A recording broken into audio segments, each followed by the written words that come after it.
Trump's war on drugs is a joke, because if you really wanted to get rid of drugs on US soil, then all he had to do is this. He had to arrest all the drug dealers on US soil, and he needed to protect the borders of the US in order to ensure that drugs don't come in. You're telling me that the US does not have intelligence on all the drug dealers operating from within the US soil? Of course they do.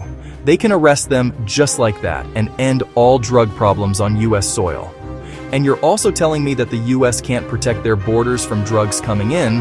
Of course they can. They can protect their borders. They're powerful enough to protect their borders in order to ensure that no drugs comes in.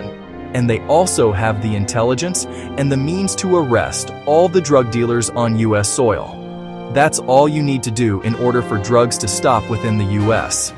That's what you do to stop the drug problems within the US. You don't go around bombing ships in the Caribbean. You don't go around invading Venezuela and all the stuff. Who does that? This is insanity. You see Trump's war on drugs. It's not actually him trying to stop drugs within the US soil.